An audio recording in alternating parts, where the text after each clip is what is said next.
My colleague Mike Walter spoke to Ecuador's Foreign Minister Luis Gallegos via Zoom. And Mike asked the minister about the General Assembly's message for this year after COVID-19 affected all nations. I have, Mike, been the ambassador of Ecuador to the UN 3 times, to New York and 3 times in Geneva. This is the first time that we have a situation in which an international crisis has hit every country, as you have just mentioned, in the sense that it has put the health systems, the economic system, and the social system on their knees. It is a very particular crisis because it affects every individual in the world. It puts an individual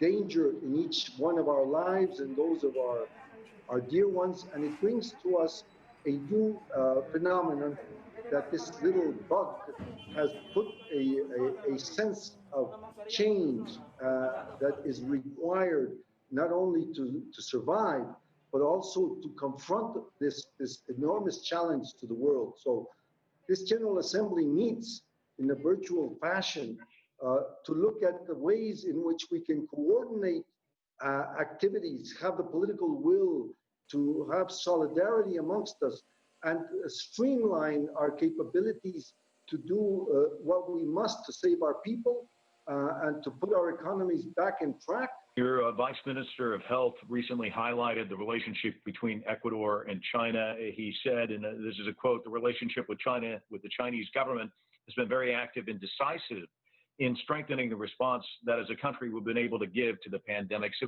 can you talk to us about the relationship with China and how helpful it's been in addressing the pandemic there in Ecuador? We have a very close relationship with China. We have a strategic alliance with China, which we are partners. This alliance has permitted us to solve problems of mutual interest in trade and other aspects. In the issue of health, China has been an important contributor to the Ecuadorian effort in the health realm. What the Vice Minister has said is we have received an important contribution from China as non-reimbursable cooperation. We are, of course, very interested in maintaining a relationship. I participated in the meeting with the Foreign Minister of China and various foreign ministers of Latin America to deal with the capabilities that China is making available to confront this situation. The Secretary of State, Mike Pompeo, just recently had a Latin American tour focusing on Venezuela. So this is really interesting. Latin America kind of threading the needle, having a relationship with the United States as well as China. How difficult is that? What are some of the complexities facing Ecuador? Ecuador has a very strong relationship with the United States, with the European Union, with many partners around the world, and with China. We enjoy their friendship and the friendship of their peoples. We have an ongoing important trade relationship with them, and we also have a very intense relationship in the multilateral aspect. We look at this as a win-win situation in all the endeavors, and we try our best to maintain a very flexible position. As you well know, China's been remarkable in pulling so many people out of poverty. And as you probably also are well aware, Xi Jinping has made this year a target year to, of course, lift the rest out of poverty, which obviously is a very difficult task given the pandemic. But talk to me about the efforts in China and if there are lessons to be learned for other countries, and also the significance of actually putting that on the table and saying, we've got to go out there and help the poor. I visited China for the first time in 1982.